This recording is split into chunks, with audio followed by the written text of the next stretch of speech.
places that I've never been, seeing things that I may never see again. I can't wait to get on the road again. Hello, I'm Susan Regan, on the road again with Connecticut Valley Views, where today we visit Horse Ridge Cellars in Somers, Connecticut.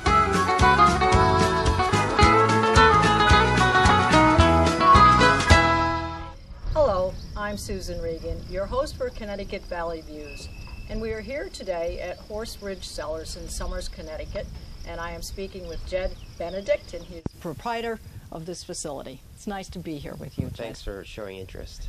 Well, this has a very interesting story, a 127-acre farm. Well, my father-in-law is a real estate developer, and back in the early 90s, he purchased the whole farm back here with the hopes of subdividing some of the land, and he also kept this property, which used to be a document storage facility, and he sat on it for about 10 years, not being able to get a business venture out of it. Sure.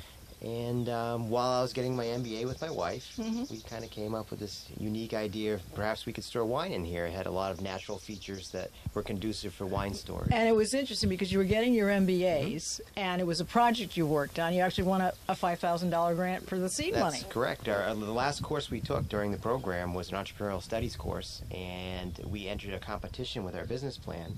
And consequently, we won the competition, and they gave us some money to start the business. So that was a nice end to getting our degree and beginning of a new business. Right. Now, obviously, we talk about bomb shelters. So we're actually going back to the Cold War. That's what we're talking about. Correct. That's what this was for.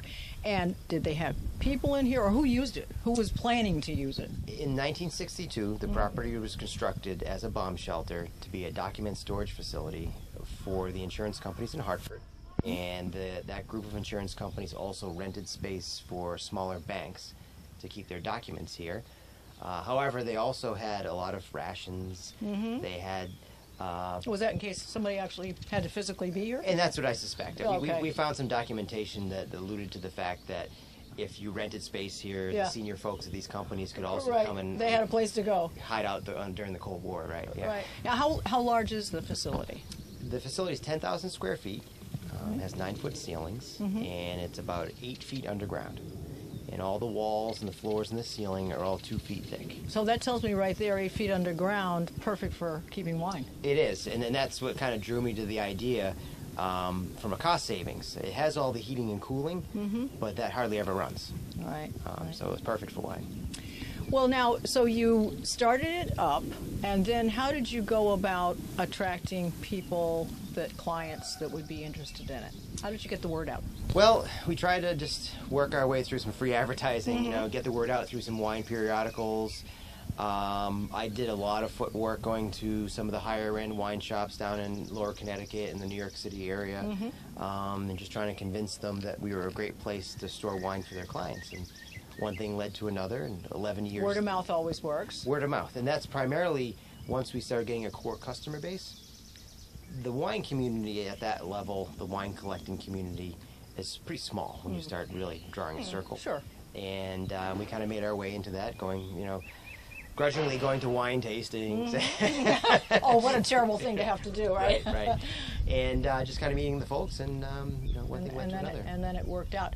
Well, I think the fact, though, that this is the only facility of its type, is it not, in the United States? In the United States. There are no other underground bomb shelters that are commercial wine storage facilities. So very unique at what you're using it for. Correct. And to have turned it into something that's such a, well, let's call it, you are kind of away from everything here in Somers. Oh, yeah. This is kind of hidden away. Obviously you have a great deal of security here to take care of the wines, make sure that they're good.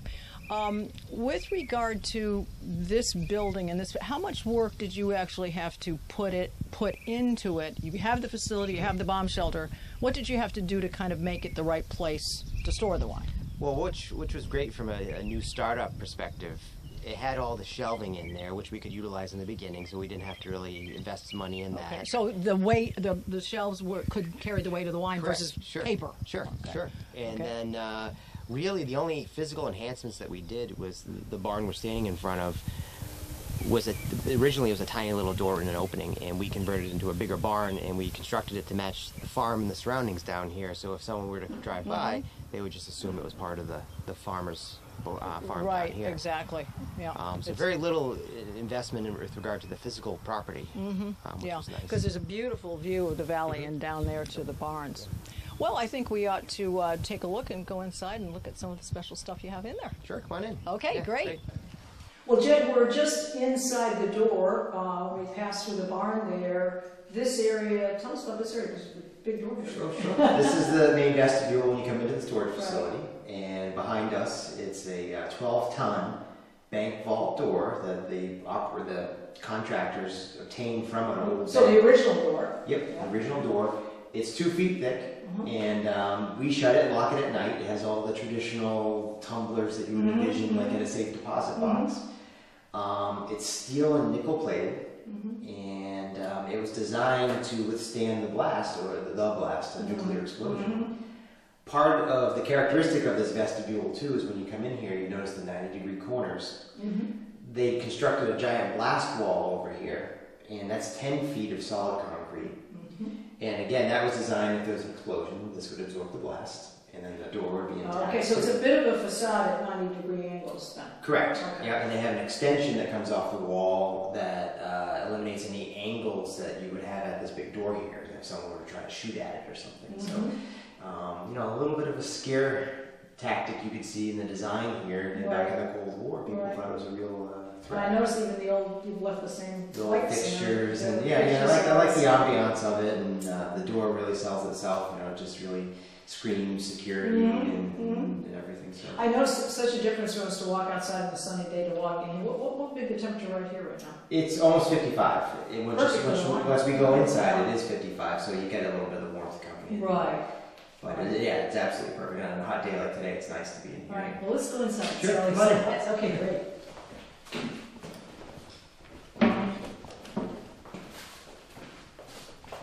Jed, what types of wines? I mean, there's a full range here.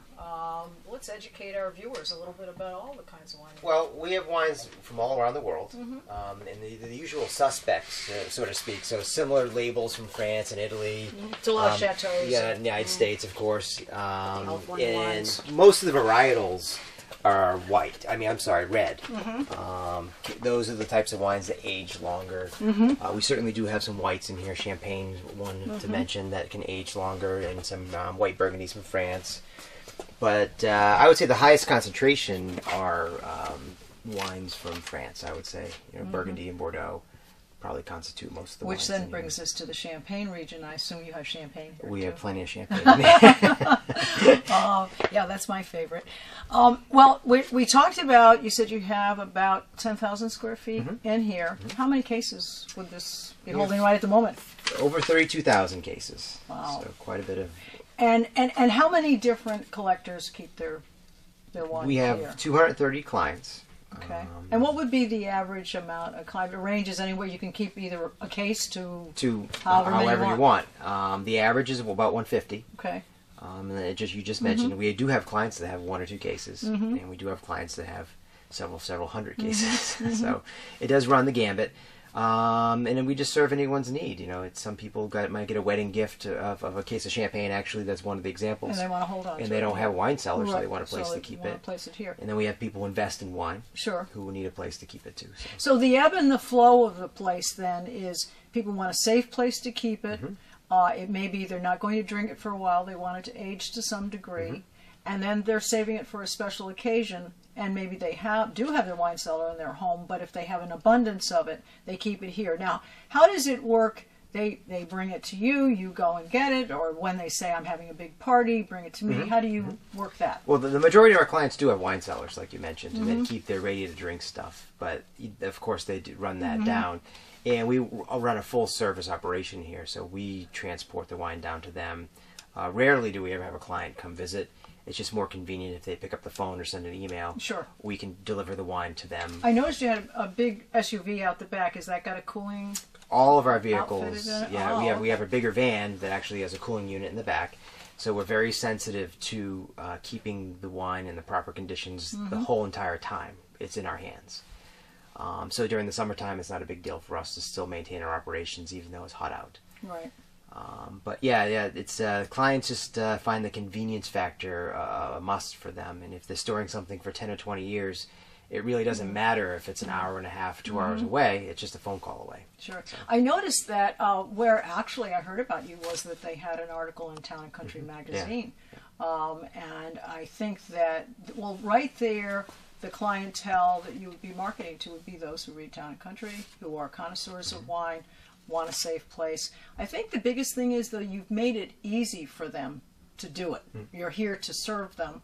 And that's the exciting part of it. It's not another thing they need to worry about or drop off. You'll take care of all the particulars. Right. And in fact, with a lot of our clients, I've become, or the company has become kind of the wine guy for them. So I'm just the general take care of it person with regard to the wine. And they have other people that take care of other parts of their lives, and we manage their wine for them. So I think that's an appreciation that they like. And you know, I treat every wine up here like it's my own, with the exception of drinking it, of course. Right. But we take really good care of it. But you're well versed in wine. You have your own. You have a background in it. You understand it, so you can certainly, you understand their needs and you understand how to serve them because of that. Jed, I feel like I should wear my hard hat instead of my sun hat, but I think we're pretty safe in here.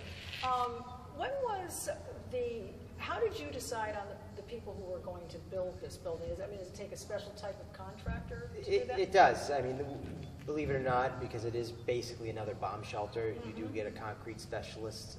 The company we were using is McCarthy Concrete. They specialize in doing big municipal jobs, bridges, big garages. All weight-bearing type Correct. areas. Yep. Okay, well that would definitely make sense. When did you start it from, first planning we're going to do it until where you are now? You said you're going to be done with this August 2011. When did it start? The planning process actually was a few years with the architect, because the architects never really designed an underground, again, a bomb shelter for all sake. And the guys broke ground in December, and they were under the assumption it was going to be a normal New England winter. Right, we had so many feet of snow, right. Totally understand. So that put us back a few months. So hopefully we'll be done at the end of August. They're getting ready to do the second section of the ceiling. And after that's all cured up, besides the electricals and stuff like that, we should be ready to move in. So. Well, that's very exciting. Now, you have that little kitchenette you mentioned in the old place. Are you going to have like a little facility thing in here? We were going to have modernized it a little bit more than that. So that it's, for use of... Sure. And having a huge bunker like this, it doesn't hurt to have a few backup plans like that in mind, just in case something should ever happen. Yeah, right. Well, what we'd like to do is to provide folks with your website so that they can contact you, those who might like to come out and visit and perhaps store their wine here. So if you could give your website, we appreciate that. Sure. It's horseridgecellars.com, www.horseridgecellars, and that's wine cellar, not as in horses.com. Okay, great. Well, I want to thank you very much for giving us the tour of the old and the new. We think it's a very exciting project. We really do appreciate it. Well, and thank you. We wish you so much luck, especially when your wife joins you in the enterprise. Which would be nice, yeah. Hopefully in a year. It'd be great to work together. And thank you very much for showing interest. Oh, no problem. Very exciting project. I certainly can appreciate the one. Thank you. All right. And for our viewers, you can see all of our programs on www.ctvalleyviews.com, and you can send me your email and your questions to ConnecticutCTValleyViews@cox.net. This is Susan Regan. Thank you for joining me on the road again.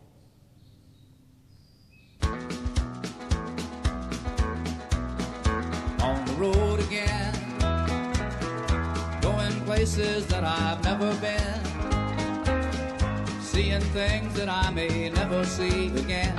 I can't wait to get on the road again.